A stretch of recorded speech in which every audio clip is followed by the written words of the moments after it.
It was a cold and rainy evening in late October. The sky was dark and heavy, as if it wanted to cry with me. The soft sound of thunder rolled in the distance, and the smell of wet earth filled the air. Inside the old nursing home on the edge of town, everything was quiet except for the faint ticking of a wall clock and the sound of the rain hitting the windows.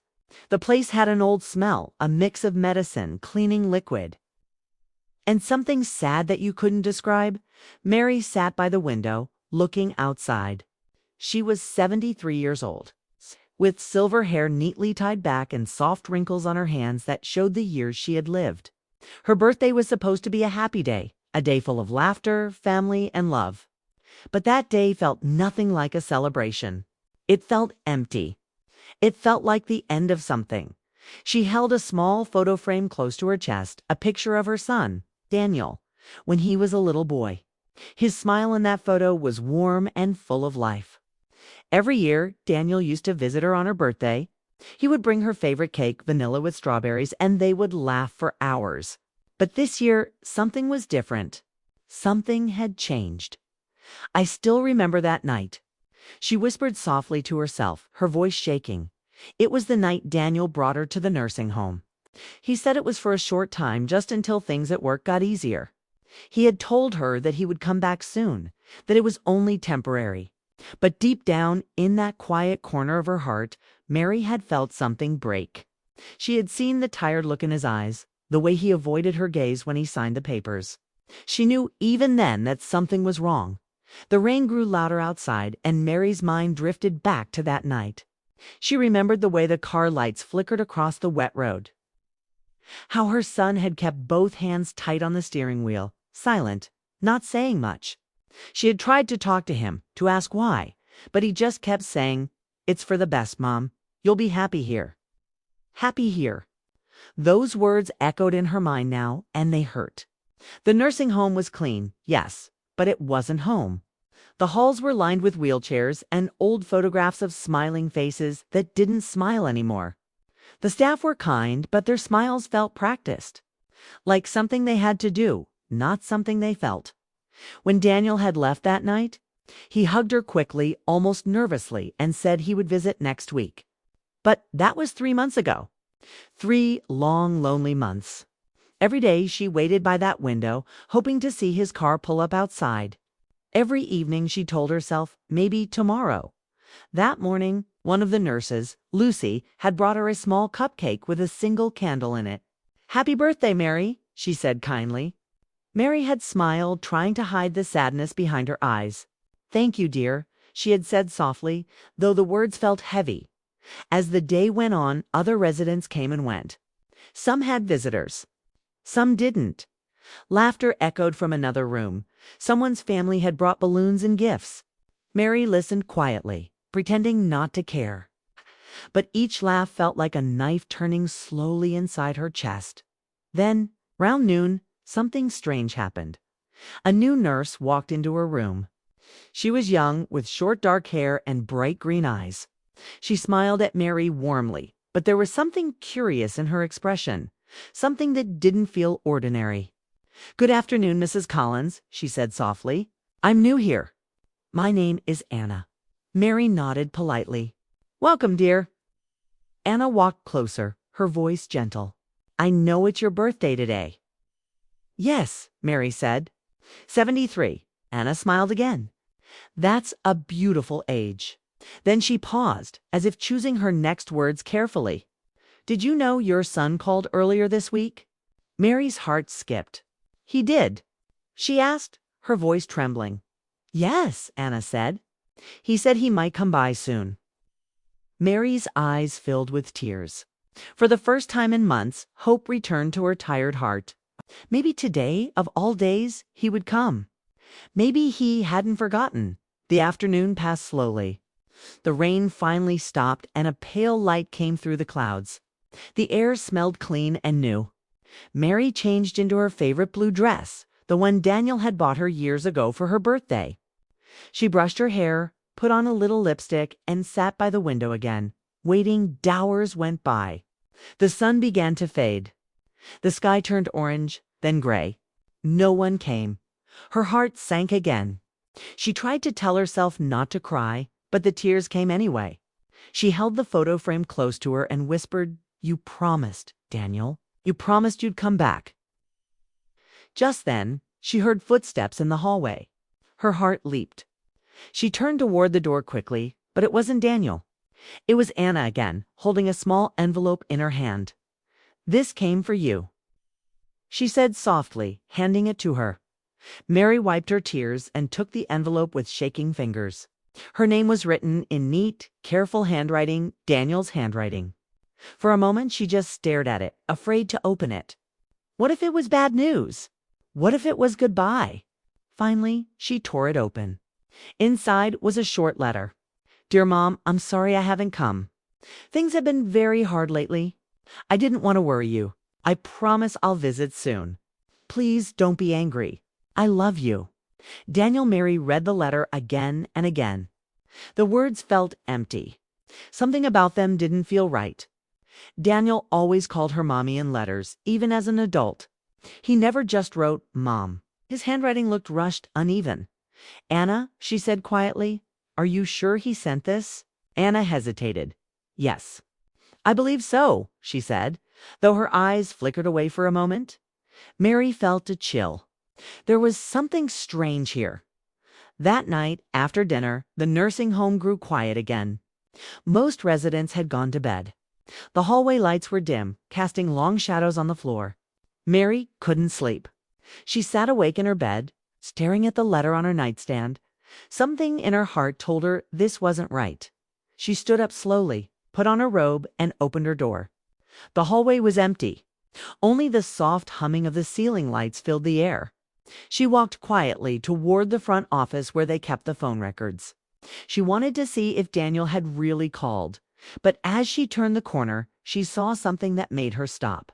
Anna was there, standing by the office door, talking to someone in a low voice. "I told her he sent it," Anna whispered.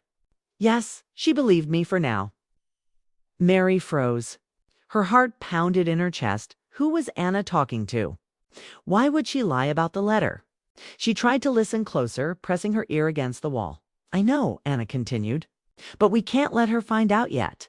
Not until Mary stepped on a loose floorboard and it creaked loudly. Anna stopped talking. The sound of footsteps came closer. Mary quickly turned and hurried back to her room, her heart racing. She shut the door quietly and leaned against it, breathing hard. Her hands trembled. She didn't understand what was happening. Why would someone lie to her about her son? Why would anyone pretend he had called? She sat on the edge of her bed, clutching the photo frame again.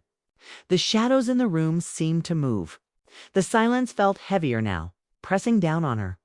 A thought came to her, one she didn't want to believe. What if Daniel hadn't written that letter? What if something had happened to him? Her breath caught in her throat. The more she thought about it, the more it made sense. His sudden silence. The strange way he had dropped her off. The nervous look in his eyes that night. Something was wrong. Terribly wrong. Outside, the wind began to blow again, and the branches of the old oak tree scraped against her window like fingers tapping the glass. Mary turned off the light and sat in the dark, her heart racing. She didn't know what was real anymore as the clock struck midnight. A soft knock came at her door. 3 slow knocks. She froze. Mrs. Collins. A voice whispered through the door, quiet, trembling. It was Anna. Mary didn't answer. She stayed still, barely breathing. Then Anna spoke again, her voice lower now, almost scared. "Please, don't tell anyone what you heard tonight." And then silence. The hallway outside went completely still. Mary sat there in the dark, her pulse pounding in her ears.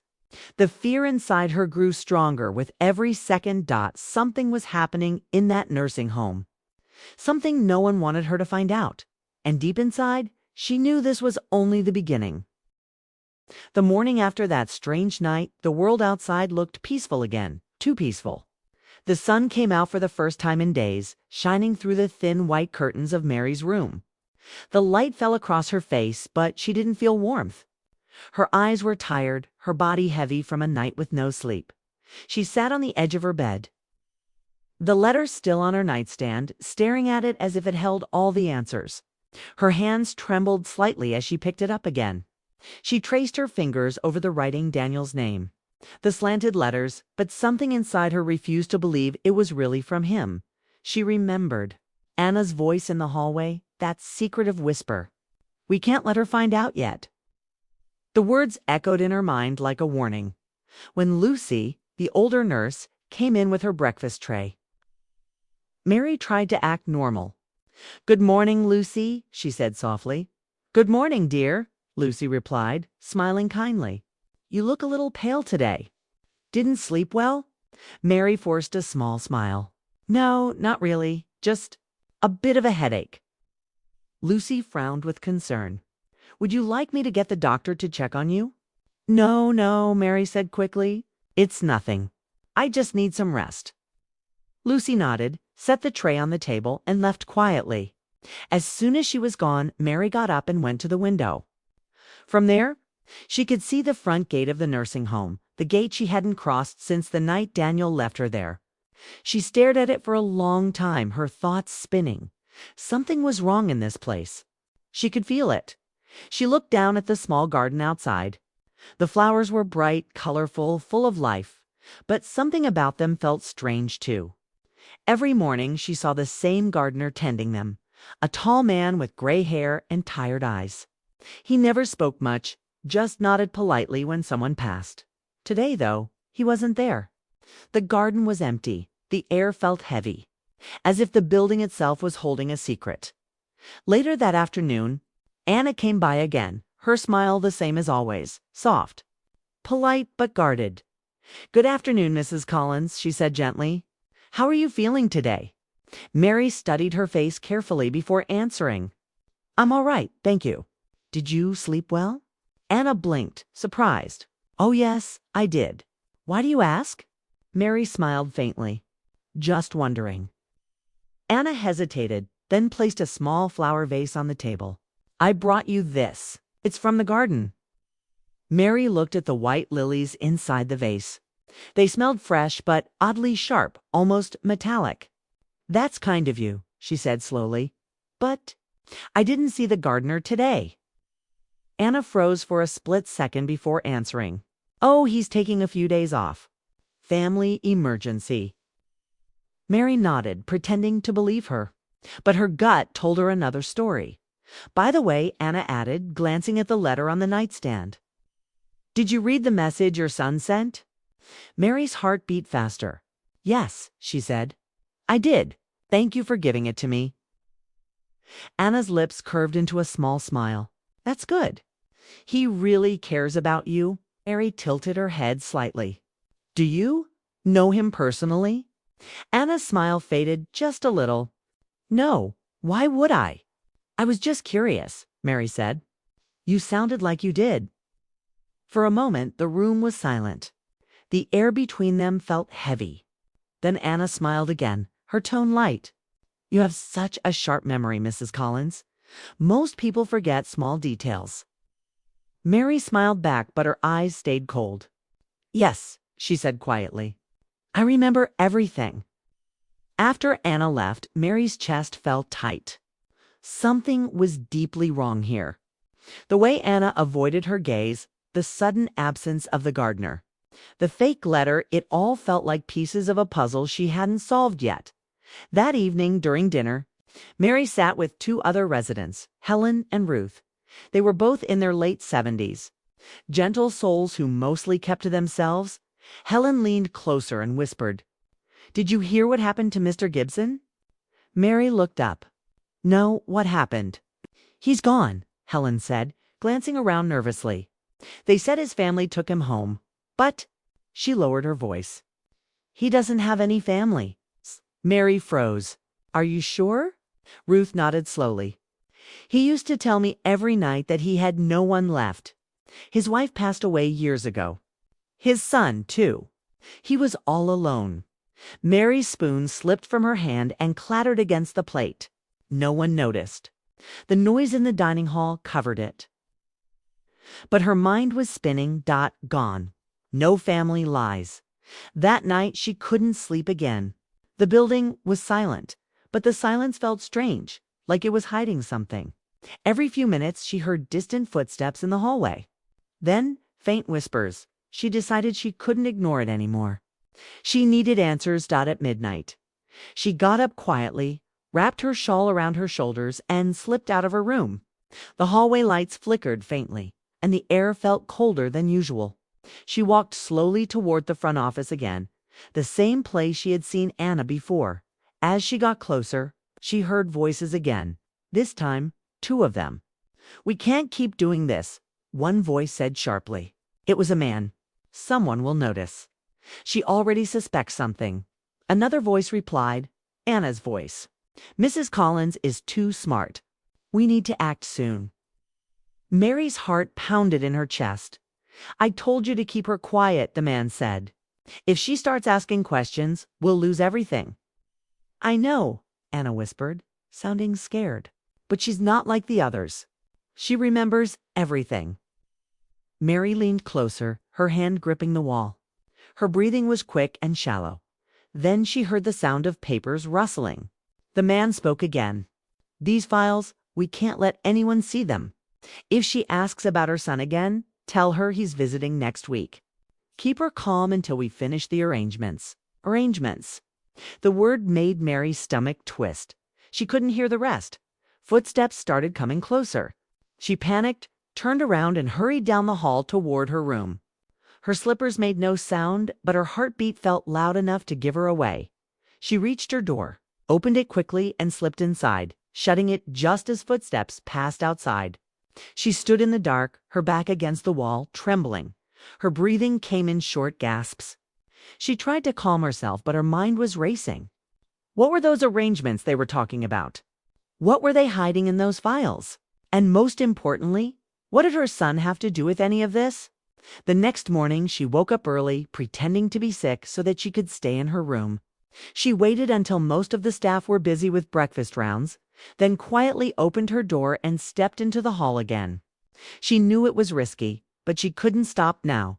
She walked toward the office, her heart pounding.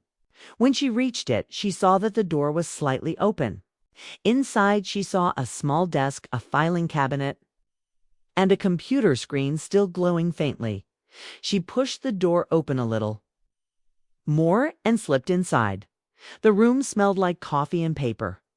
Her eyes scanned the desk, papers, folders, a cup of half-finished tea. She moved quietly toward the cabinet and opened it. Inside, she saw dozens of files, each labeled with a resonance name. Her hands shook as she searched until she found one labeled Mary Collins. She pulled it out and opened it. Inside were papers she didn't understand, forms, signatures, medical records. And then, near the back, a document that made her blood run cold.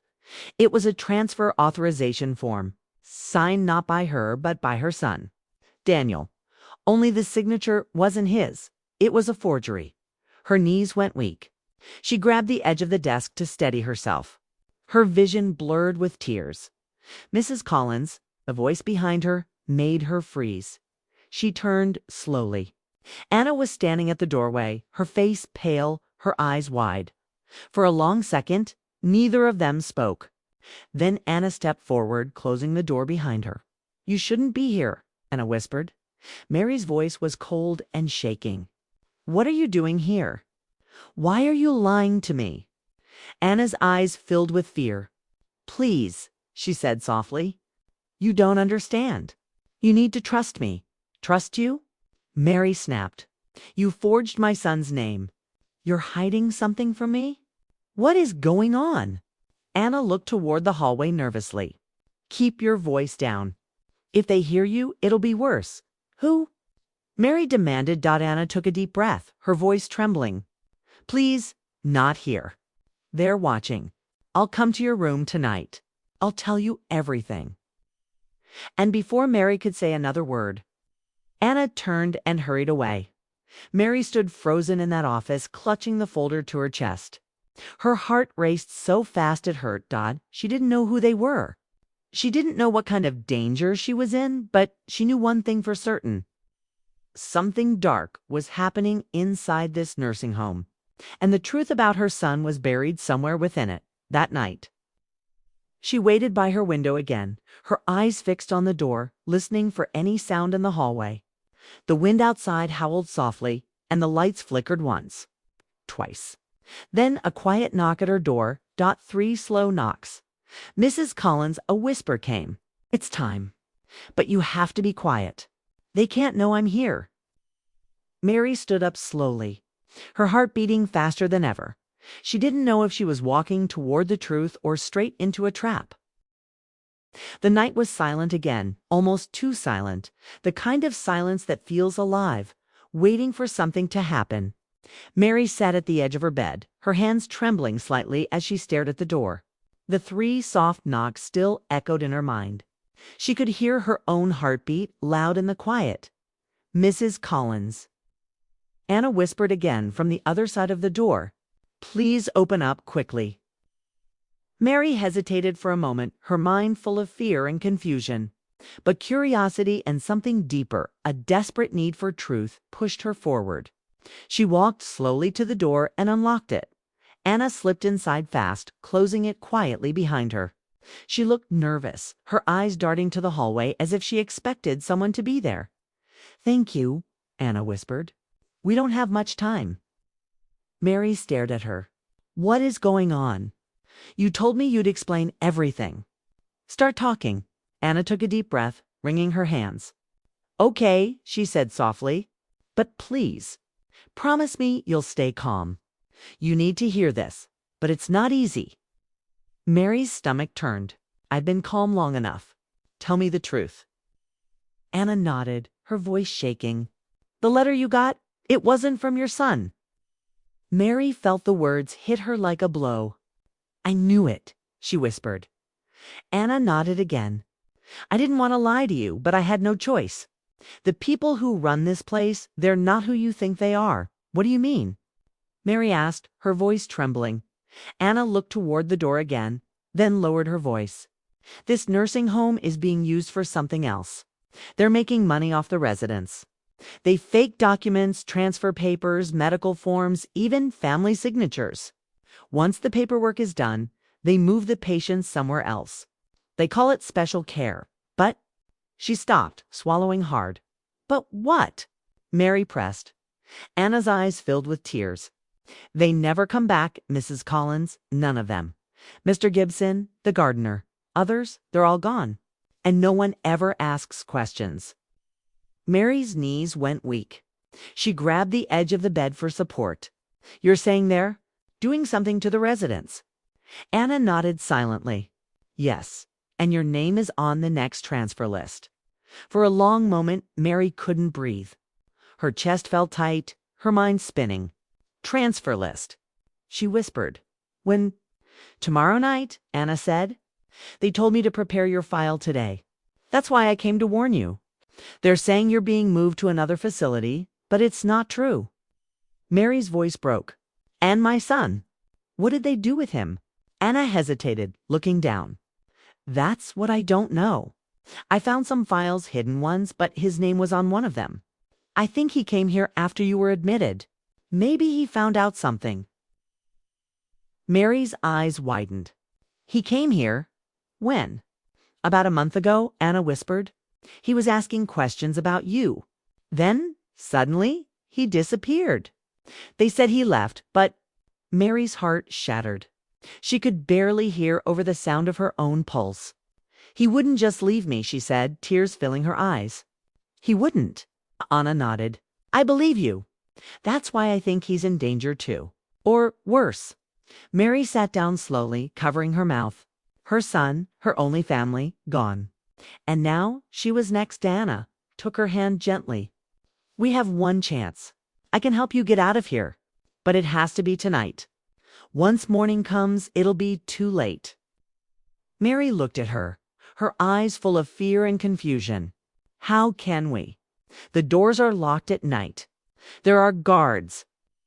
"I know a way," Anna said quickly. "There's an old service exit near the laundry room. Hardly anyone uses it. I can get the keys." "Ah." Mary stared at her, uncertain. "Why are you helping me?" Anna's expression softened. "Because someone helped my mother once. She died here years ago, and I couldn't save her. I promised myself I'd never let that happen again." Mary's throat tightened. "Your mother was here." Anna nodded. "Yes, she was one of the first patients when this place opened. They said she died peacefully, but when I grew up and found her records, I realized the truth. She was one of the transfers." The air in the room felt heavy with grief and fear. Mary looked down at her trembling hands, her heart breaking for both of them. "All right," she said softly. "I'll go with you." Anna nodded. "Good, but we need to wait until everyone's asleep. I'll come for you at 2 in the morning. Be ready." Mary nodded silently. Anna squeezed her hand once and slipped out of the room as quietly as she came. For the next few hours, Mary sat in the dark, her thoughts racing. Every shadow looked suspicious. Every sound made her heart skip.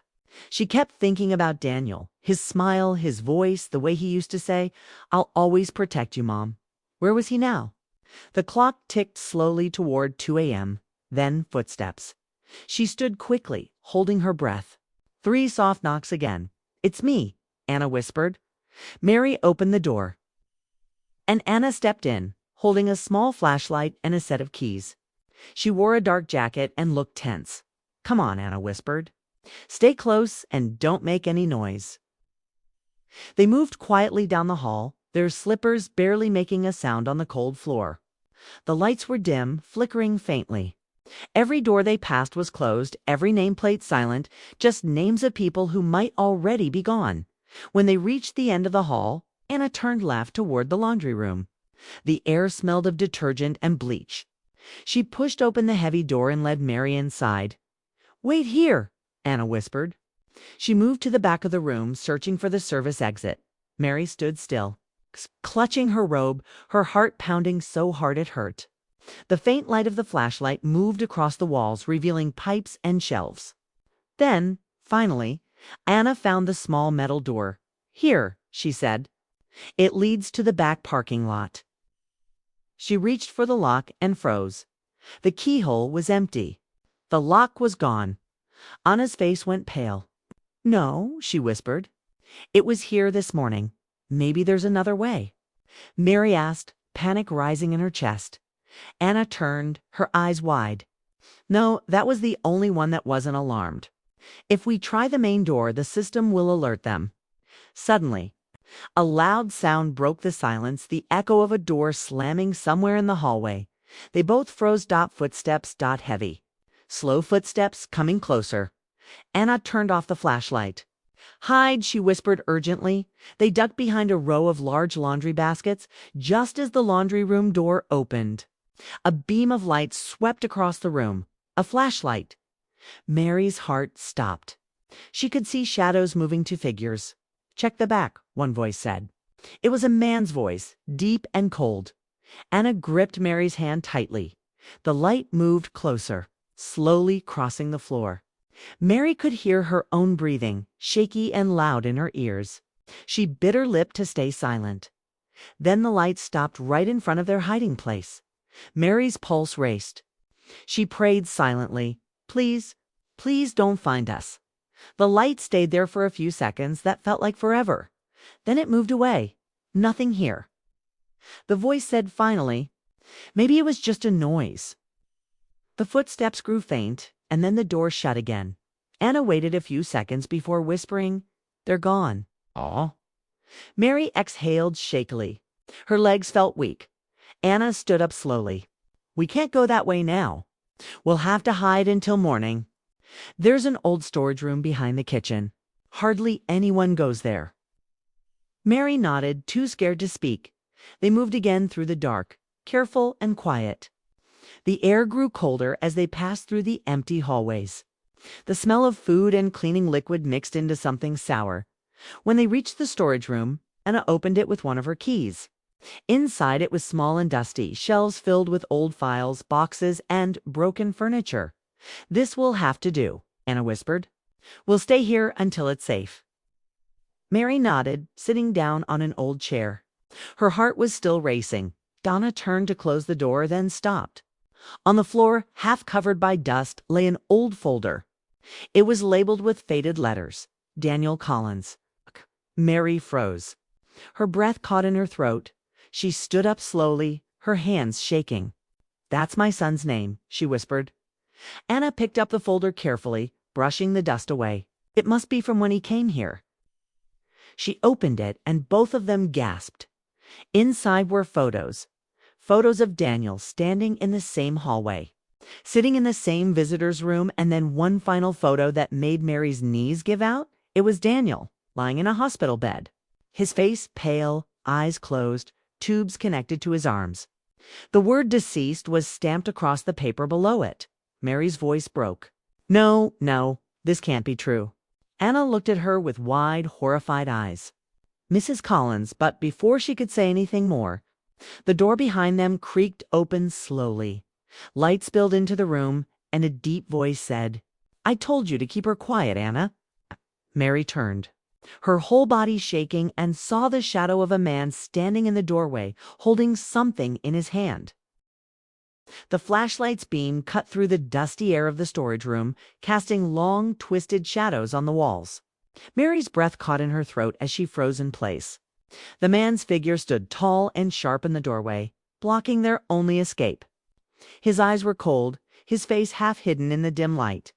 Anna stepped forward instinctively, shielding Mary with her body. "Mr. Harris," she said quietly, her voice trembling. "Please let me explain." Mr. Harris. That name hit Mary's mind like a spark. He was the head administrator of the nursing home, a man everyone respected but no one truly liked. He always wore the same dark suit, always smelled faintly of tobacco, and always spoke with a calm, polished tone that felt rehearsed. But tonight that calmness was gone. "Explain." His voice was low and controlled, but there was anger behind it. "You broke into restricted files. You helped a patient leave her room after hours. You stole confidential information." Anna shook her head quickly. "You're lying to her, to all of them. I had to tell her enough." His voice thundered through the room, echoing off the metal shelves. Mary's heart was racing. She could feel the heat of panic rise up her neck. "What are you talking about?" she demanded. "What did you do to my son?" Mr. Harris turned his cold gaze toward her. For a moment, there was silence, only the faint hum of the building's old heating system.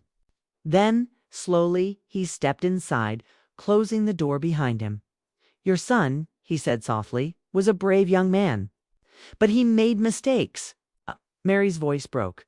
"You're lying." "Where is he? I want to see him." Mr. Harris smiled faintly, the kind of smile that wasn't human, that didn't reach the eyes. "He came here a month after you arrived. He was worried, asking too many questions. About our facility, about our patients, about funding. He wouldn't stop digging." Mary's voice trembled. "What did you do to him?" Mr. Harris didn't answer right away. He looked around the room instead, noticing the open folder on the table. Slowly, he walked over, picked it up, and stared at the papers inside. Curious, he murmured, "You shouldn't have seen this." Akana's voice rose sharply. "You forged that document, didn't you? You faked his death to cover your tracks." Mr. Harris looked at her, calm again. "You talk too much, Anna."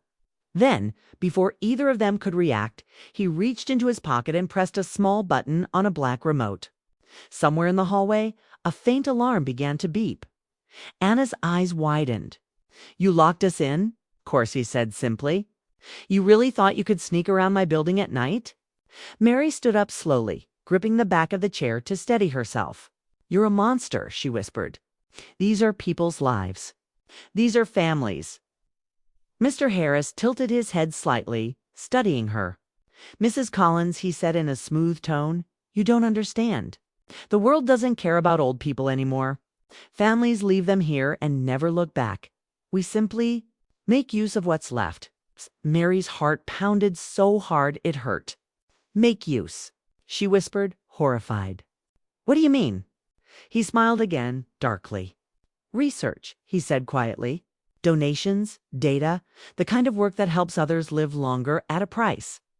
People like you, forgotten by their families, become part of something bigger." Mary felt sick. Her legs trembled beneath her. "You're using us like lab animals." Mr. Harris didn't deny it. He simply straightened his suit jacket. It's all very professional. Legal, even on paper. But now you've seen too much.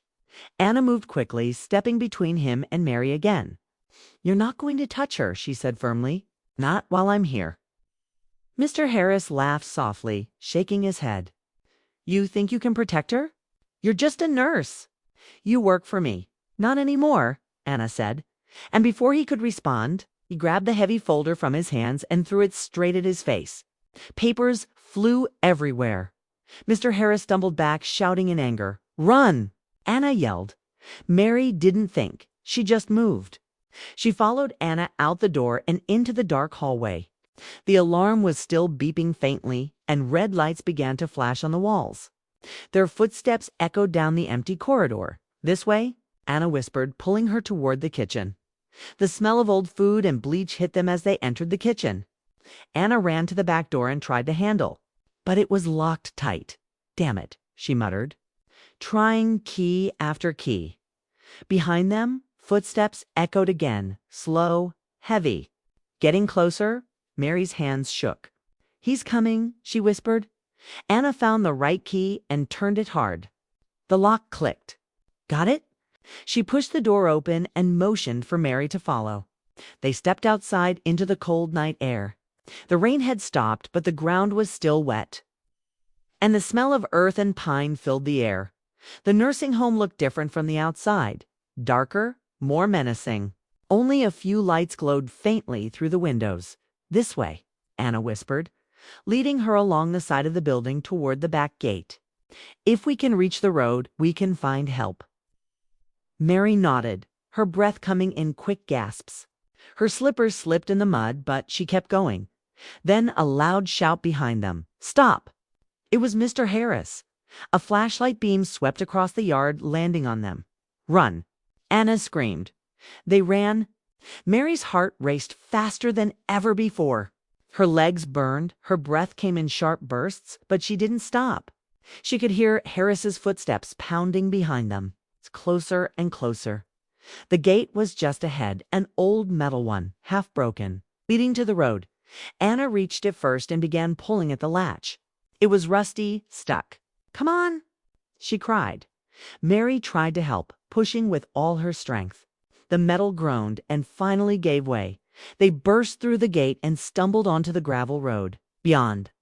But just as Mary turned to look back, she saw something that made her blood turn to ice. 2 men were coming out of the building now, wearing dark uniforms. They had flashlights and something else in their hands. "Go!" Anna shouted, grabbing her arm. They ran down the road, their feet splashing in puddles. The sound of shouting grew distant, then faint. The night swallowed them. After several minutes, they reached a small field surrounded by trees. Anna stopped, breathing hard. "We'll rest here for a moment." Mary collapsed onto a fallen log, her body trembling. Where do we go now?" Anna looked around, her face pale but determined. "There's an old caretaker's cabin near the woods. It's abandoned, but it'll be safe for a while." Mary nodded weakly.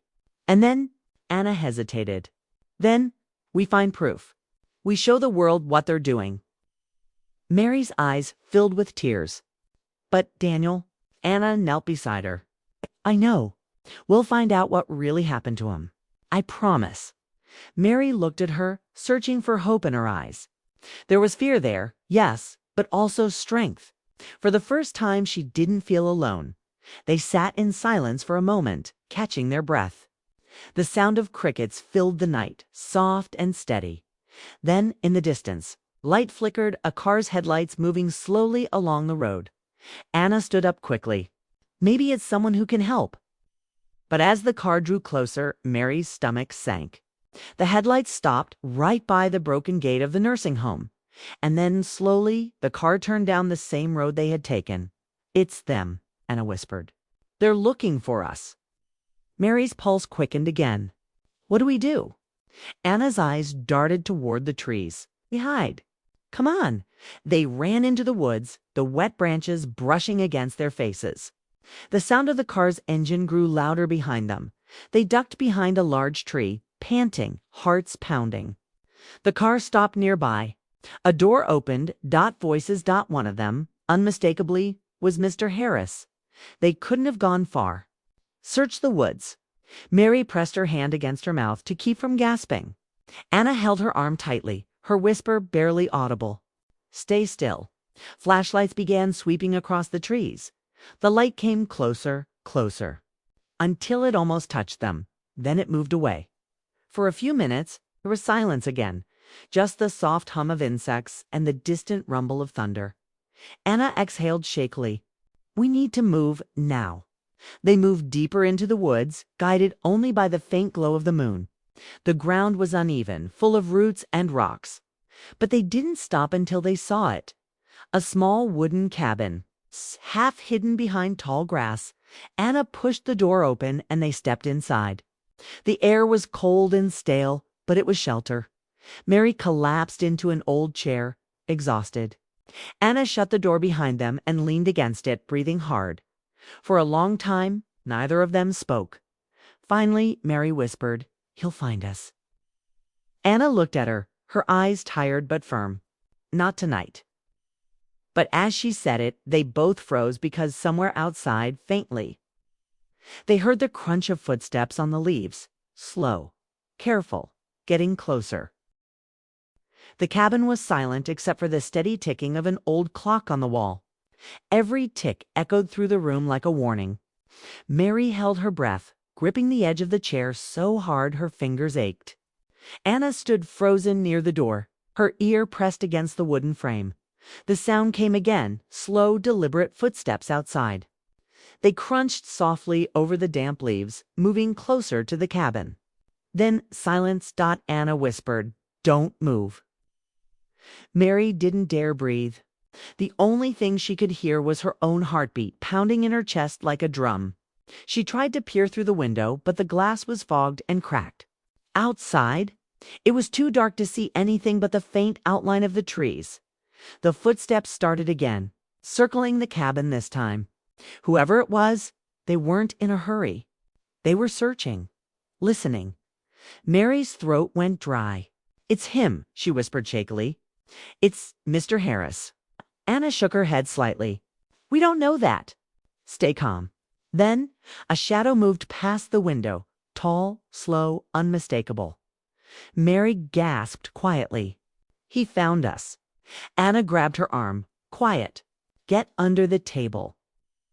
They both crouched down, hiding behind an old wooden table. Dust rose from the floor, making Mary want to cough, but she held it back. Anna reached into her coat pocket and pulled out her phone, the screen faintly lighting her face. "No signal," she whispered. A faint knock came at the door. Just one. Then silence. Mary squeezed her eyes shut. Every muscle in her body trembled. "Anna," she whispered, her voice barely audible. "What if he breaks in?" Anna looked around, desperate for anything they could use to defend themselves. Her eyes landed on an old metal poker lying beside the fireplace. She picked it up quietly. "If he does, we fight." The door creaked slightly. Someone was testing the handle. Then came the sound of footsteps again, moving toward the side of the cabin. Anna leaned close to Mary. "He's checking the windows." Kay's hands were shaking. She remembered the way Mr. Harris had looked at her earlier, calm, confident, as if she were just a problem he needed to erase. The thought made her skin crawl. For a moment, everything went still again. The night outside seemed to hold its breath. Then a loud crash. The back window shattered. "Go," Anna whispered urgently. She helped Mary to her feet and they stumbled toward the front door. Glass crunched under their shoes as they ran. Anna yanked the door open and the cold night air hit their faces. They ran out into the woods again, the branches scratching their arms and faces. Behind them, a voice shouted, "Stop." It was him. Mary's lungs burned as she ran, her slippers slipping in the mud. Anna grabbed her hand and pulled her along. The beam of a flashlight swept across the trees behind them. "This way," Anna said, breathless. They ran downhill until they reached a narrow stream. The water was shallow but icy cold. Without hesitating, Anna stepped in, pulling Mary with her. "Stay in the water," she whispered. "He'll lose our tracks." They waded through the stream for several minutes, shivering from the cold. The sound of rushing water covered their footsteps. Finally, when they reached a bend, and a motion for them to step out, they crouched behind a thick bush, dripping wet and gasping for breath. Mary clutched Anna's arm. "He's going to kill us," she said, her voice breaking. "He's not going to stop." Anna looked at her, her face pale but determined. "Then we don't stop either." They waited in silence for several minutes. The flashlight beams eventually disappeared.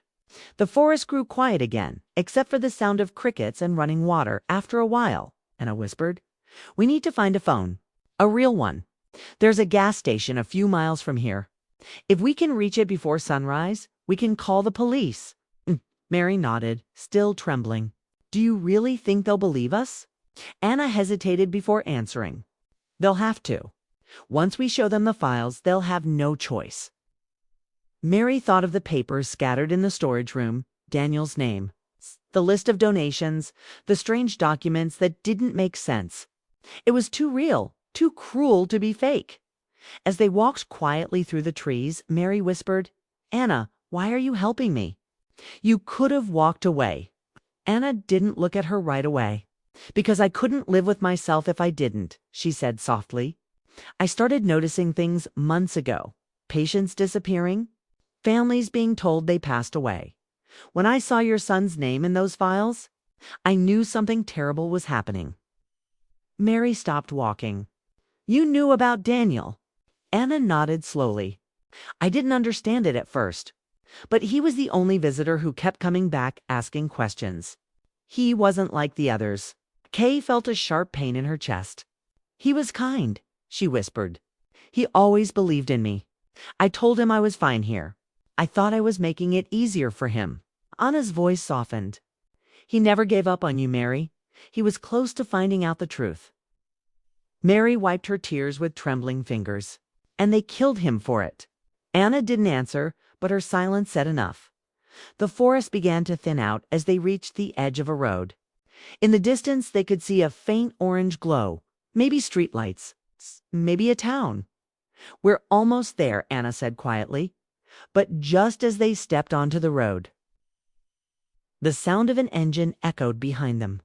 Headlights appeared far down the hill, growing brighter dot. Anna froze. "That's not a good sign." Mary's heart sank. "What if it's him again?" "Then we hide." They darted off the road and crouched behind a thick cluster of bushes.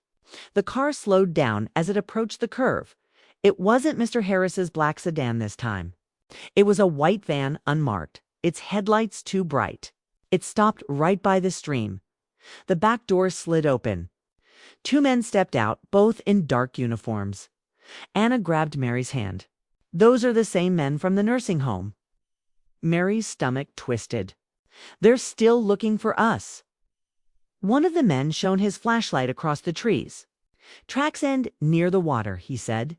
"They might still be close." "Check the cabin again," the other replied. "If you find anything, report to Harris." The men got back in the van and drove off, heading toward the woods. Anna exhaled shakily. "That gives us time. Come on." They followed the road quietly for nearly an hour. The wind grew colder and the sky began to lighten slightly with the first hint of dawn. Finally, they saw a small gas station on the corner, its sin flickering weakly. Mary's legs were numb by the time they reached it. The place was empty except for a man inside cleaning the counter. Anna pushed open the door, and the small bell jingled softly. The man looked up, surprised. "Rough night?" he asked, noticing their soaked clothes. Anna nodded quickly. "Please, we need to use your phone. It's an emergency." The man frowned but handed her a landline phone from behind the counter. Anna dialed the number for the local police. Mary stood beside her, holding her breath. For the first time in hours, she felt a flicker of hope. But before Anna could speak, the man behind the counter glanced at the parking lot and his face changed. "You ladies expecting someone?" he asked slowly. Anna turned around and froze. A black car had just pulled into the lot. The driver's door opened. Mr. Harris stepped out. Mary's heart dropped to the floor. Anna whispered, How did he? Mr. Harris smiled coldly through the glass door, straightening his suit. You really thought you could run forever. Mary backed away, panic flooding her chest. Anna dropped the phone. Mr. Harris walked slowly toward the door, his hand reaching for the handle, and that's when the man behind the counter, the clerk, did something unexpected. He reached under the counter and pulled out a shotgun. Stay where you are, he said firmly, pointing it straight at Harris. Harris froze, his smile fading. The clerk nodded at Anna. You two, get behind me. Anna moved quickly, pulling Mary back toward the wall. Mr. Harris raised his hand slightly, still calm. You don't understand, he said smoothly. These women are patients. They're confused. The clerk narrowed his eyes. Then why are you chasing them through the woods at 4 a.m? For the first time, Harris didn't have an answer. His eyes flicked toward the phone still hanging off the counter, the dial tone still buzzing faintly. Then from behind the car, more movement. 2 of his men appeared. Stepping into view, Anna gasped. There's more of them. The clerk took a step back, tightening his grip. You need to leave now. But Harris's smile returned. You don't want to get involved, my friend. This is official business. The tension in the air was sharp as glass. Mary whispered, Anna, what do we do? Anna didn't answer. She was staring at something, the papers sticking out of her jacket pocket. The evidence. She pulled them out and shouted at Harris, You're done. We have everything, the files, the names, the documents you tried to destroy. Harris's expression changed, fury flashing across his face. You think anyone will believe a couple of frightened women? Anna's voice shook, but she stood tall. They will when they see this. The standoff felt endless. Then suddenly flashing blue lights appeared down the road. Police sirens. Taurus turned sharply, its confidence cracking. Anna exhaled in relief. They heard the call. The clerk smiled faintly, lowering the shotgun slightly. Looks like your story checks out. But Mary's relief didn't last because, as the sirens grew louder, Harris's men made a move. One of them lunged forward, trying to grab Anna's arm. The clerk fired a warning shot into the air. The sound echoed through the empty lot. Stay back, he yelled. Mary screamed, ducking as glass shattered. Anna pushed her toward the floor. Outside, the police cars pulled in, tires screeching. Officers jumped out, shouting commands. Mr. Harris's calm face was gone now, replaced by something wild, desperate. He looked straight at Mary through the shattered glass. You have no idea what you've done, he said softly. And then before the police reached him, he turned and ran into the darkness. The flashing blue lights painted the wet asphalt in streaks of silver and blue. Mary sat on the ground outside the gas station, her hands shaking and her heart still pounding from the chaos. Anna knelt beside her, wrapping a blanket an officer had given her around her shoulders. It's okay, Anna whispered softly. You're safe now. But Mary didn't feel safe. Not yet. Mr. Harris had escaped again, even with the police swarming around, interviewing witnesses, and inspecting the shattered glass door of the gas station. All she could think about was his last words. You have no idea what you've done. They echoed in her mind like a curse. An officer approached them, a tall man with kind eyes and a firm voice. His name tag read Officer Daniels. He crouched down to their level. Ma'am, he said gently, you both need to come with us to the station. We need to get your statements. Anna nodded immediately. Of course, but you have to send someone to the nursing home right now. There are people in danger there. Officer Daniels glanced at his partner and gave a short nod. We already sent a team. We'll make sure everyone's accounted for. Mary looked up, her voice trembling. You don't understand. They're doing something terrible there. People go missing and no one asks questions. My son, she stopped, her throat tightening. The officer placed a hand on her shoulder. We'll figure it out, ma'am. I promise. But Mary had heard promises before from doctors, from lawyers, from her own son before he disappeared. Promises didn't mean safety. As they drove to the station in the back of a police car, sky began to brighten with the first light of dawn.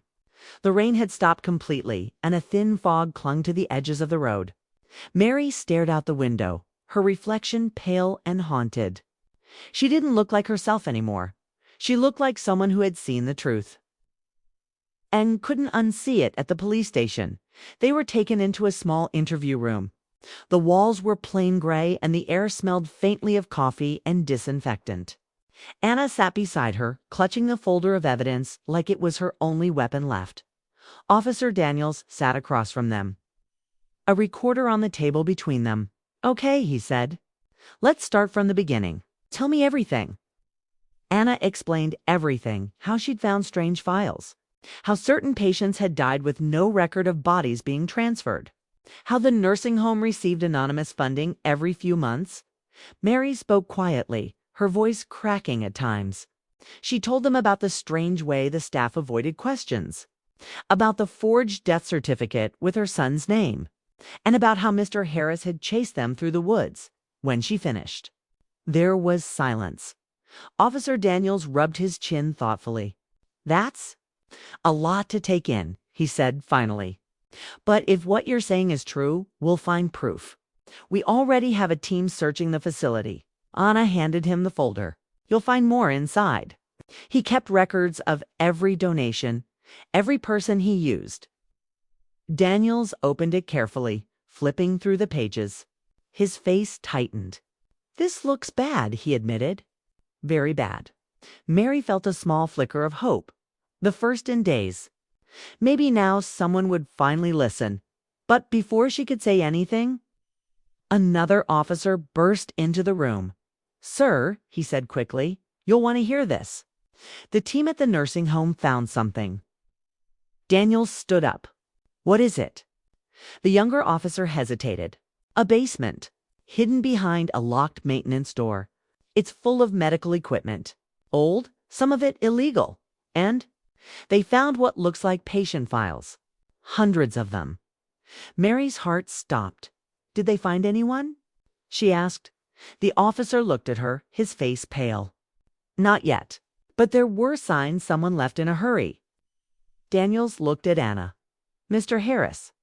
She nodded grimly. He knew this was coming. Later that afternoon, after hours of questioning, they let Mary rest in one of the station's quiet rooms. She sat on the small cot, staring at the floor. Her mind was a storm of fear, relief, and confusion. Daniel, her son's face, kept flashing in her mind, his smile, his voice, his last words to her on the phone before everything went wrong. She still didn't know. What had really happened to him? Was he alive somewhere? Or buried among the nameless patients Mr. Harris had used? She didn't want to imagine it, but she couldn't stop. Anna came into the room with 2 cups of coffee. She handed one to Mary and sat beside her. "You did good today," she said softly. "You were brave." Mary gave a faint smile. "I don't feel brave. I feel empty." Anna looked at her for a long moment. "Sometimes that's what courage feels like." Mary nodded slowly, then frowned. "Do you think they'll find him?" Anna didn't answer right away. "I think they'll find something," she said quietly. "And whatever it is, we'll face it together." They sat in silence, sipping their coffee. The quiet hum of the air conditioner filled the room. Then suddenly the door opened. Officer Daniels stepped inside, holding a file. His expression was serious. Double quotes Mrs. Collins. He said, "We found something you need to see." Mary's stomach dropped. "What is it?" He handed her the file slowly. "It was in the basement, hidden in a locked cabinet under your son's name." Mary's hands trembled as she opened it. Inside were medical reports, photographs, and a handwritten letter. Her eyes filled with tears as she read the first line. "Mom, if you're reading this, it means I didn't make it out." The room spun. The words blurred as her tears fell onto the page. Anna reached over and held her hand tightly. The letter continued Daniel's handwriting. Shaky but clear. "I came here to expose what they're doing. Harris and his people are experimenting on the patients. They're selling medical data, tissue, and even organs. They cover it up by declaring deaths as natural. I have proof. But if they catch me, promise me you'll tell the world." Mary's sobs broke the silence. Every word felt like a knife to her heart. He had tried to protect her, and it had cost him his life. Anna closed her eyes, tears streaming down her face, to Officer Daniels spoke softly. "We'll make sure this comes out. I promise you that." But Mary wasn't listening anymore. Her mind was full of Daniel's voice, his laughter, his kindness. The pain was unbearable, but beneath it, something else began to grow.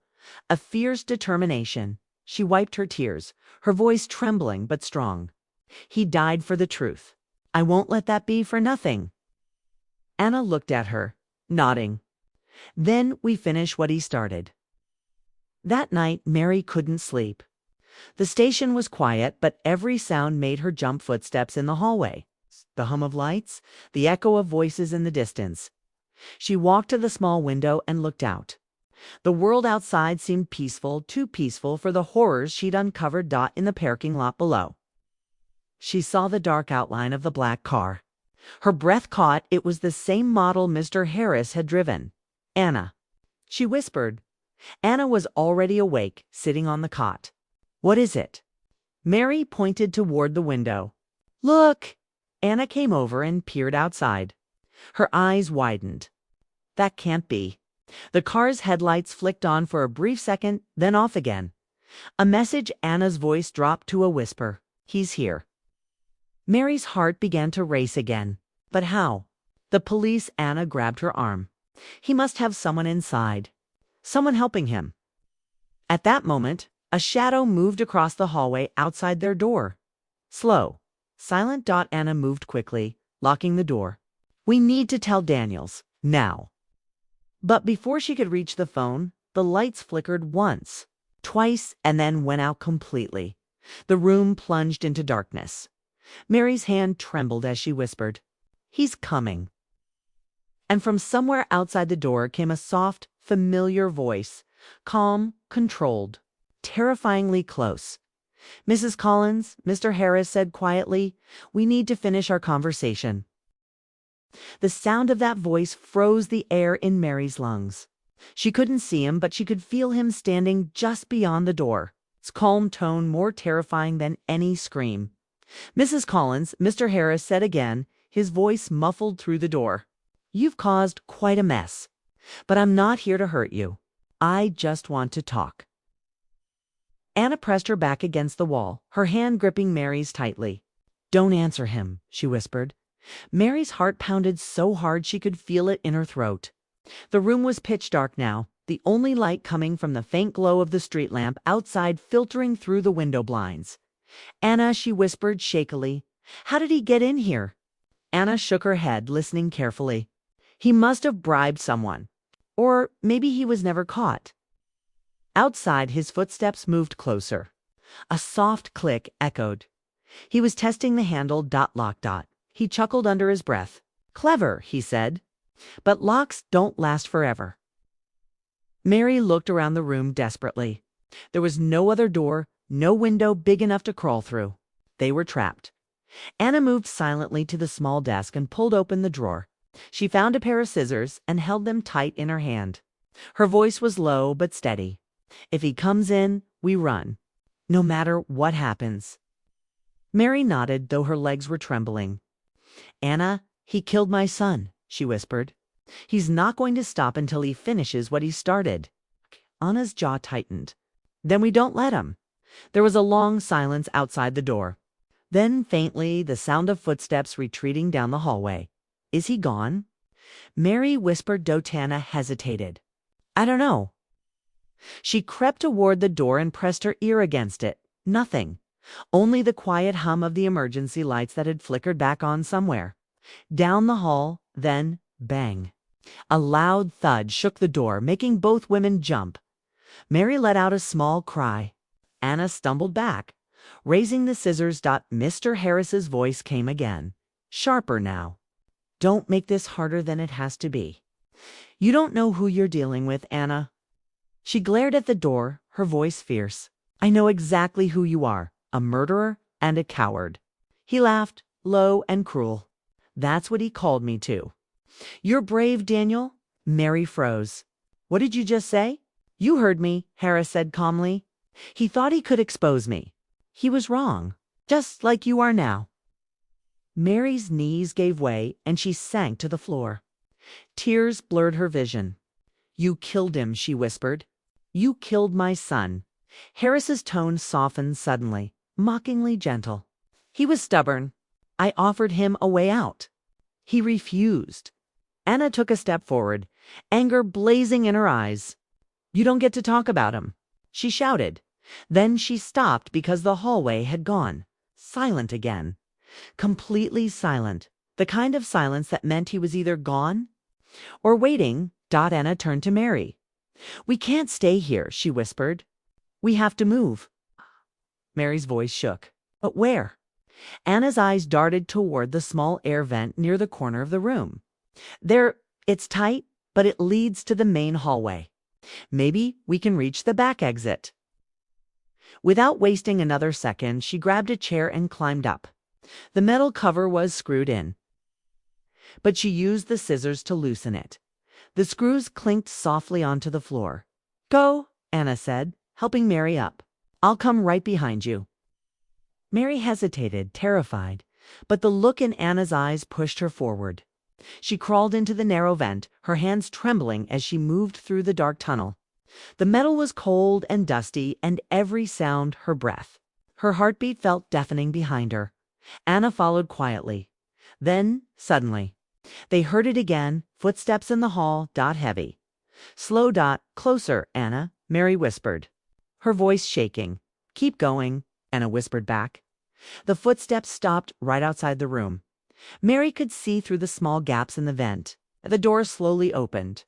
Mr. Harris stepped inside, his flashlight cutting through the darkness. The beam swept across the walls, the floor, the cot, and then stopped at the chair near the vent. He smiled. I told you locks don't last forever, he said quietly. Mary held her breath. Pressing her hand over her mouth, he walked closer, crouched down, and shone the flashlight directly into the vent. The beam caught Mary's eyes for a brief second. There you are, he said softly. Anna kicked the vent cover from behind, and it clattered down. She yelled, Go, Mary, now. Mary crawled faster, her hands scraping against the metal. Behind her, she heard Harris shout angrily. Anna's voice echoed through the tunnel. Keep going. Don't stop. Mary didn't look back. She just crawled and crawled until the vent turned downward. She dropped out into another room, an office. Papers were scattered everywhere, and the glow of a small lamp illuminated the desk. She looked around wildly. Anna, she whispered. No answer. Then she heard a scream, muffled through the vent. Anna's voice, Anna. Mary cried. She ran to the vent opening, but it was too high up. She couldn't reach. She pressed her hand against the cold metal, her voice breaking. Please, please be okay. There was no sound now. Tears filled her eyes. She looked around desperately for help. But the office was empty. Then she noticed something. A phone on the desk. Her hands shook as she picked it up. It had a dial tone. She called the front desk. No answer. She tried 911. The phone rang once, twice. Then someone picked up emergency services. What's your butt? Before she could speak, the line went dead. The lamp flickered. The power was cutting again. Mary turned toward the door. She heard footsteps in the hallway, slower now, deliberate. She grabbed the lamp from the desk and held it like a weapon. Her heart was racing so hard it hurt. The door creaked open. Mr. Harris stood there, his face half lit by the flickering light. His suit was wrinkled, his expression calm, almost gentle. Mary, he said softly, I'm not your enemy. You've been lied to. You and your son were part of something greater, something that saves lives. Mary gripped the lamp tighter. You killed him, she shouted. You took everything from me. He took a step closer, his voice smooth. He was a threat. But you can still walk away. You can have peace. I can make all of this disappear. Mary backed away, shaking her head. I don't want peace. I want justice. He sighed, his patience slipping. You always were stubborn, just like him. Then he lunged forward. Mary swung the lamp with all her strength. It shattered against his shoulder, sparks flying as the bulb broke. Harris stumbled, shouting in pain. She ran. The hallway outside was dark except for the red glow of the emergency lights. She didn't know where she was going, only that she had to get away. Her feet pounded against the cold floor as she turned corner after corner. Her breath sharp and uneven. Behind her, she heard him shouting, "You can't hide forever, Mary." But she didn't stop. At the end of the hall, she saw a sign, "Exit." She pushed through the door and stumbled into the stairwell. The smell of concrete and dust filled her nose. Her knees ached, her vision swam. But she forced herself down the stairs. On the second landing, she stopped because lying there, unconscious but breathing, was Anna. "Anna," she cried, kneeling beside her. She touched her face gently. "Wake up, please." Anna groaned, opening her eyes slowly. "Mary, it's me. You're okay? We have to go." Anna tried to sit up, wincing. "He caught me, but I hit him with the scissors. He's bleeding." Mary helped her to her feet. "Then he's not far behind. We have to move."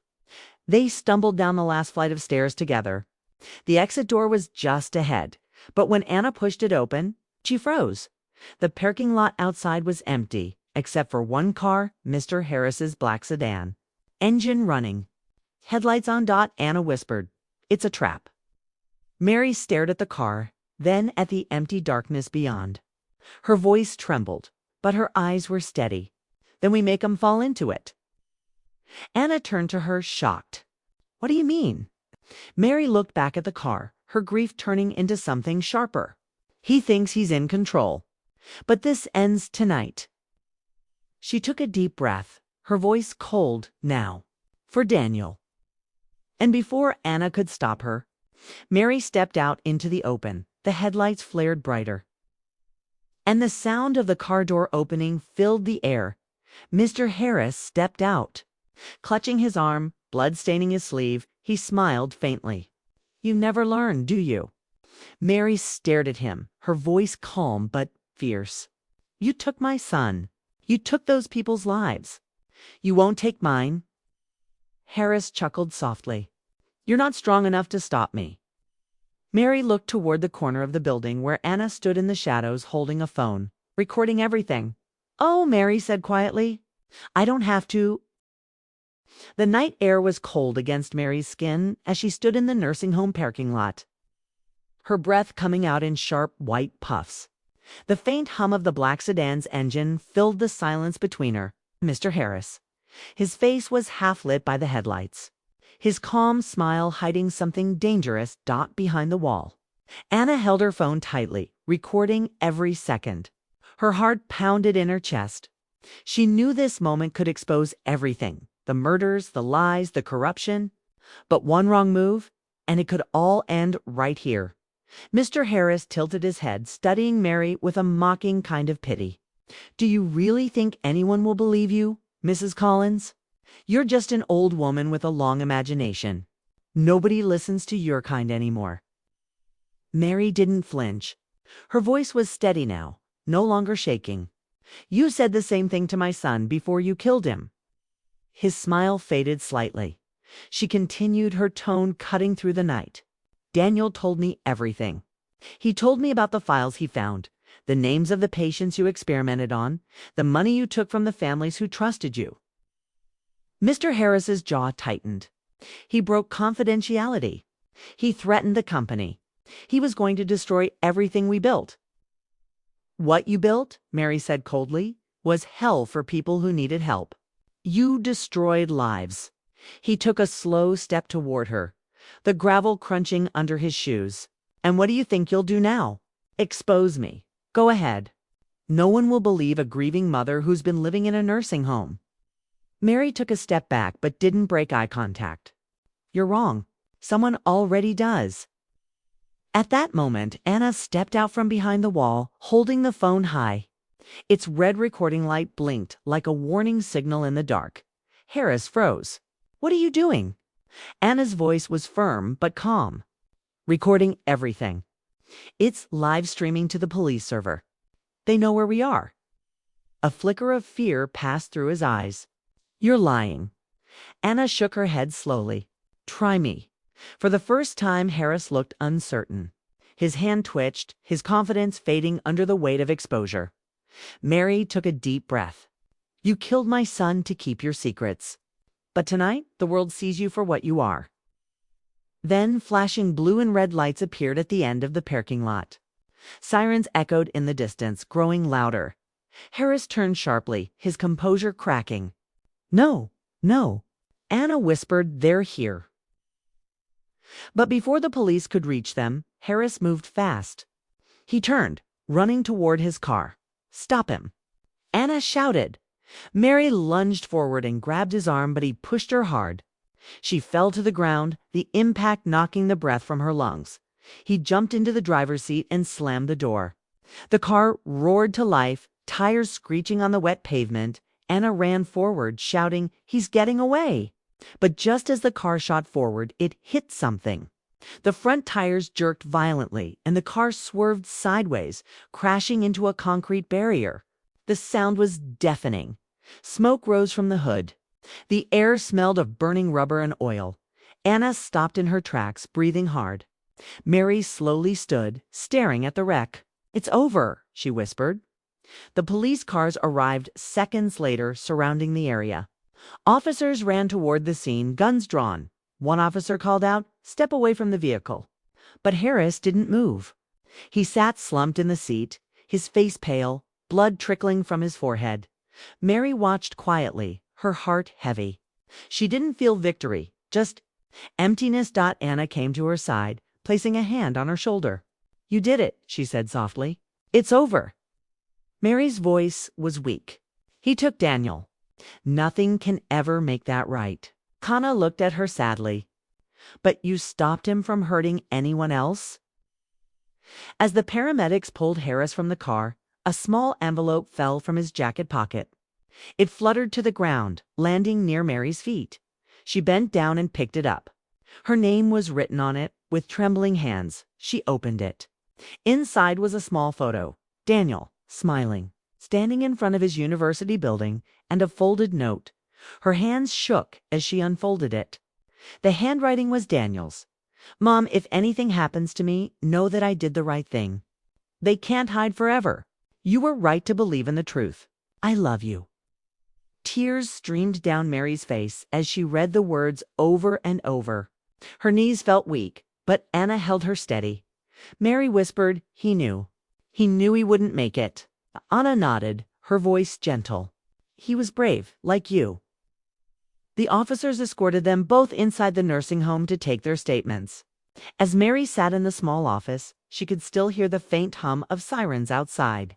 She looked out the window and saw the car being towed away, the flashing lights fading into the distance. Her world felt both quieter and heavier. Detective Rhodes entered the room. The same officer who had ignored her earlier. His face looked pale, ashamed. "Mrs. Collins," he said softly, "I owe you an apology. We found files in Harris's office. Everything your son tried to expose. It's all true." "You were right." Mary didn't respond for a moment. She just stared at the floor. He continued, "You've helped uncover something big. There will be justice for your son." Mary looked up slowly, her eyes tired but strong. "Justice won't bring him back, but maybe it'll help others." Rhodes nodded respectfully and left. The room went quiet again. Anna sat beside her, silent, watching the rain begin to fall outside. Mary finally spoke, her voice soft but steady. "You know, today was supposed to be my birthday. I thought it would be my last." Anna smiled sadly. "It's the day you got your life back instead." Mary looked out the window, watching the rain wash over the glass. "No," she whispered. "It's the day I got his life back, too. The truth he died for." They sat there in silence for a long time. The storm outside grew stronger, lightning flashing across the sky. But inside, the air felt calm, almost peaceful. Later that night, as Mary lay in her room, she clutched the photo of Daniel to her chest. The rain tapped softly against the window, like a heartbeat. For the first time in years, she felt close to him, not in grief, but in love. She closed her eyes, whispering into the darkness, "I did it, Daniel. I kept my promise." But just as sleep began to take her, a soft ding came from the bedside table. Her phone, an old model she rarely used, had received a message. She frowned. Sitting up and picking it up, the message had no number, no name, just a few words. "It's not over." Her breath caught. The phone slipped slightly from her hands. "Anna," she whispered into the empty room.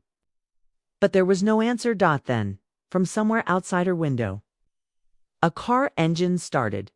The phone screen glowed faintly in the dark room. Mary's wrinkled hands trembled as she stared at the words again. "It's not over." The rain outside had stopped, and the world had gone eerily silent, as if even the air was holding its breath. Her heart began to race. She tried to steady her breathing, but the sound of the car engine outside made her freeze completely. She turned toward the window, her reflection staring back at her, pale, wide-eyed, afraid. The headlights from the parking lot cut through the window blinds, flashing against the walls. "No," she whispered softly. "He's gone. He can't be back." But deep inside, she wasn't sure. She picked up her phone again and tried to call Anna. The line rang once, then twice, and then silence. The call ended suddenly. Mary's fingers shook. She tried again. This time it didn't even ring. She whispered into the empty room, "Please, please don't let this be happening again." A soft click came from the hallway, the sound of a door opening slowly. Mary's breath hitched. She got out of bed carefully, her bare feet touching the cold floor. The hallway outside was dim, lit only by the soft yellow glow of the emergency lights. She peeked through the small glass window in her door. Nothing. Just shadows stretching across the long corridor still. That sound, the door creaking open, echoed again from somewhere down the hall, gathering what courage she had left. She opened her door slightly and stepped out. The air smelled faintly of disinfectant and metal. The walls felt colder than usual. She whispered, "Anna." But there was no reply. Her slippers made a soft, scraping sound as she moved forward. She passed one door, then another. Most of the rooms were dark, their doors shut. But at the end of the hallway, the last door was open, and faint light flickered inside. Mary's heart pounded. She could hear something, a faint static sound, like a radio that wasn't tuned properly. As she got closer, she realized it was a television. Inside the room, the TV was on, showing static snow. But that wasn't what made her stop. It was what was written on the wall above it, in large, uneven letters. Written with what looked like red marker or blood were the words, "He was not alone." Mary's knees nearly gave way. She grabbed the doorframe for balance, her breath coming in sharp gasps. Her voice trembled as she whispered, "What? What does that mean?" Behind her, a soft voice answered, "It means there's more than one." She turned sharply. Anna stood there, her face pale, her hair wet from the rain. She looked exhausted and frightened. "Anna?" Mary cried, running to her. "Where were you?" "I tried calling." Anna took her by the arms, her eyes darting nervously down the hall. "My phone died. I was at the police station all night. I came back when I saw the message." Mary blinked in confusion. "Message?" Anna nodded, pulling out her own phone. She showed Mary the screen, the same words. "It's not over." Mary's voice was barely a whisper. "Who could have sent it?" "Harris is gone. I saw them take him away." "Huh?" Anna swallowed hard.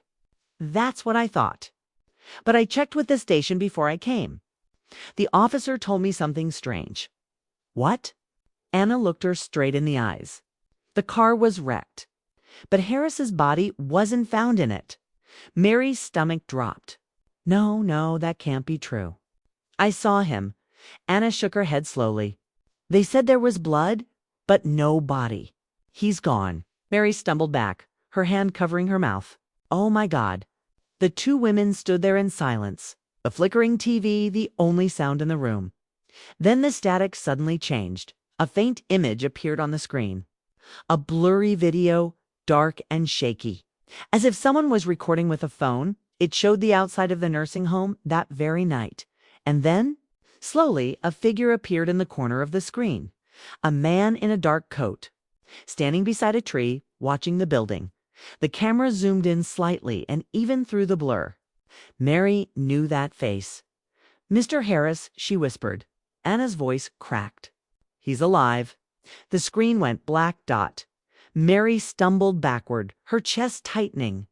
Why is he doing this? Why won't he stop? Anna grabbed her shoulders. Because he doesn't want to silence you anymore. He wants to scare you, make you feel helpless again. Mary looked up at her, her voice trembling but strong. "Then we fight back. No more running." Anna nodded. "We will, but we need help. We need proof he's still alive. Something solid." Mary's eyes shifted back to the writing on the wall. He was not alone. She whispered, "What if he isn't working alone? What if someone here is helping him?" Anna looked around the empty hallway, her face tense. "That would mean that he's been inside this building all along." Mary finished quietly. A sudden loud crash from somewhere down the hall made them both jump. Anna grabbed Mary's arm. "Come on." They ran toward the sound, the break room at the corner of the hallway. The light inside was flickering wildly. A table was overturned. Papers scattered across the floor. On the counter sat an open file folder, the same kind Daniel had been investigating. Inside were photos, old ones of patients, staff, and reports. But on top of the stack was a photo that made both of them freeze. It was a picture of Mary sitting in her room. From tonight, her voice broke. This was taken just hours ago. Anna grabbed the photo and turned it over. Written on the back in messy handwriting were the words, "You were never alone."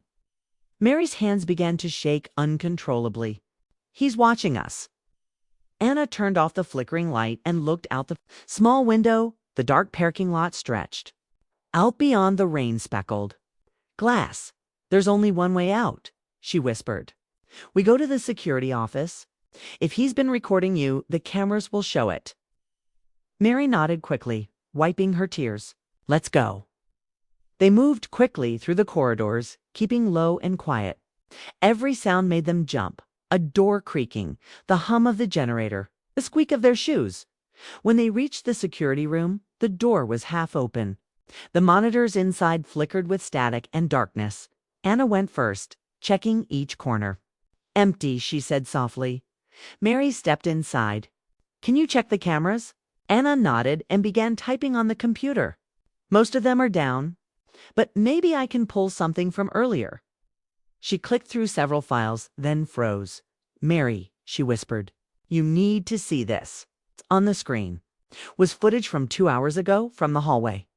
Outside Mary's room, the timestamp was clear, 2:37 a.m. The video showed a man walking slowly down the hall. Tall, in a dark coat. He stopped right in front of Mary's. Door. Then turned toward the camera and smiled. It was Mr. Harris. Mary covered her mouth in horror. Anna whispered, "He was here while you were sleeping." Before either of them could react, the screen glitched and a message appeared across all monitors in white text. "Stop looking." Then the power went out. The entire building plunged into darkness. Mary screamed, grabbing Anna's arm. "He's here." Anna's voice was barely a whisper. "Run!" They stumbled out of the room, guided only by the faint moonlight spilling through the windows. Behind them, footsteps echoed in the hall. Slow. Heavy. "Getting closer, Mary?" Anna gasped. "We have to get to the generator room. There's an emergency exit there." They ran, their hearts pounding, the sound of their footsteps blending with his behind them. Mary's voice cracked. "Why won't he stop?" Anna answered breathlessly, "Because we have the truth and he's terrified of it." They turned a corner and froze. At the end of the hall stood Mr. Harris. His coat was torn. Blood stained his sleeve, but his smile was calm. His eyes gleamed in the dim light. "Didn't I tell you?" he said softly. "It's not over." Mary's grip on Anna's hand tightened. Her fear turned into something colder, stronger, determination. She stared at him and whispered, "Then let's finish it." The hallway was deathly quiet. The red glow of the emergency lights flickered against the peeling walls, casting long shadows that stretched toward Mary and Anna. At the other end, Mr. Harris stood completely still, his blood-stained sleeve dripping slowly onto the floor. Mary's heart was pounding so hard she could hear it echo in her ears. But something inside her had changed. She was no longer the scared old woman who had been abandoned in a nursing home. She was Daniel's mother, and she was done being afraid. Anna whispered beside her, "We can't outrun him now." Mary nodded slowly. "We don't need to." Karis tilted his head, a cruel smile curling across his face. "So, this is how it ends. Mrs. Collins, you think you can stop me with bravery?" Mary took a step forward. "Not with bravery, with truth." Harris laughed, a low, mocking sound that echoed down the hall. "The truth? You still think anyone will care? You're just two nobodies in a forgotten place." Anna raised her voice, calm but sharp. "Then why are you here, Harris? If no one cares, why are you so desperate to silence her?" He froze for a moment. His smile faded, and for the first time, there was a flicker of fear in his eyes. Mary saw it, that weakness, and stepped closer. "You're afraid," she said softly. "Afraid the world will see what you've done. Afraid Daniel's work will destroy everything you built." He glared at her. Daniel was a fool. He didn't understand that progress needs sacrifice. Mary's eyes filled with tears. "You call murder progress?" Harris raised his hand suddenly, holding a small black object, a remote control. His voice turned cold. "This place. It's wired. Every file, every record of what I did, gone with one push." Anna's face paled. "He's bluffing." Mary shook her head slowly. "No, he's too proud to bluff." The lights flickered again. The generator hummed deep beneath them. The building groaned as if even the walls were listening. Mary stepped closer, her voice steady. "You took everything from me. You think destroying the truth will save you? It won't. The truth doesn't burn. It spreads." Harris hesitated. His thumb hovered over the button. "You don't understand what's at stake." "I understand more than you think," Mary said quietly. "You're a man who can't live with what he's done. That's why you keep running. But you'll never escape the truth because it lives in people like Daniel, in people like Anna, in me." For a moment, everything was silent. The red light flickered, painting Harris's face in broken shadows. Then, suddenly, a flash of movement. Anna grabbed a nearby fire extinguisher and swung it hard, hitting Harris's arm. The remote flew from his hand and clattered across the floor. "Mary, now!" Anna shouted. Mary dashed forward with more strength than she thought she had, kicking the remote away. It slid under a rolling cart, out of reach. Harris roared in anger and lunged at her, knocking her backward. They fell to the ground, struggling. His hand closed around her wrist, his strength terrifying. "You should have stayed quiet," he hissed. Mary's voice came out choked but fierce. "You should have stayed human." With all her strength, she reached for the nearby extinguisher hose and pulled the handle. A blast of white foam hit his face. Harris stumbled back, coughing, blinded. Anna grabbed Mary's arm and pulled her up. "Come on." They ran toward the generator room, the floor shaking slightly beneath their feet. Behind them, Harris screamed, "You can't hide forever." Anna shoved open the heavy door to the generator room. The air inside was thick with the smell of oil and dust. Rows of humming machines lined the walls. Mary gasped, "He'll find us." Anna pointed to a narrow service ladder in the corner. "There's an exit hatch above the generator. It leads outside. Go." Mary started climbing, her hands shaking. Halfway up, she heard the door slam open. Harris stormed in, his eyes wild, his face streaked with foam and blood. He held a metal rod in his hand. Anna grabbed a wrench from a tool shelf and stepped in front of him. "You're not touching her." He swung the rod at her, but she ducked. The sound of metal hitting metal rang through the room. "Anna!" Mary screamed. Anna pushed back hard, striking him in the shoulder. He stumbled, losing his balance for a moment. But his rage only grew. "You think you can stop me?" he growled. You think this will end with me? Mary reached the top of the ladder, pushed open the hatch, and shouted, Anna, climb now. Anna turned to run, but Harris grabbed her arm. Mary screamed, let her go. Anna struggled, twisting and kicking, but Harris's grip was too strong. Then she looked up at Mary, and without speaking, her eyes said everything. Go. Mary shook her head violently. No, I won't leave you. But Anna smiled faintly. You have to. You're the proof. Go. Mary hesitated for one last moment, tears streaming down her face. Then she climbed out through the hatch. The cold night air hit her face. She pulled herself up onto the roof, gasping. Below, she could still hear the sounds of the fight, metal crashing, shouts, and then silence, Anna. She whispered, no answer. The next moment, the building below shook with a muffled boom. Smoke began to rise from the generator vents. Mary screamed, Anna. Fire alarms blared across the nursing home. Red lights flashed. Staff and residents poured out into the courtyard below. Coughing and shouting, Mary stumbled down the fire escape, coughing from the smoke. She reached the ground just as firefighters and police rushed in. Someone's still inside. She cried. Anna's still in there. 2 firefighters ran past her into the building. Mary stood there trembling, her hands over her mouth, watching the flames lick at the windows. Minutes later, one of the firefighters came out, carrying Anna unconscious but alive. Mary ran forward, tears of relief streaming down her face. Thank God. Thank God. The firefighter nodded, laying Anna gently on the stretcher. She's breathing. She's lucky to be alive. Mary held her hand tightly as the paramedics worked. You did it, she whispered. You saved us both. Behind them, the building burned. The police were shouting, searching. But there was no sign of Mr. Harris. Detective Rhodes approached Mary. We found the control room, he said. Most of the files were damaged, but one of the computers survived. Your son's documents, his recordings, they were still there. We can prove everything. Mary's breath caught. Daniel's work. Rhodes nodded. It's all safe now. His voice will be heard.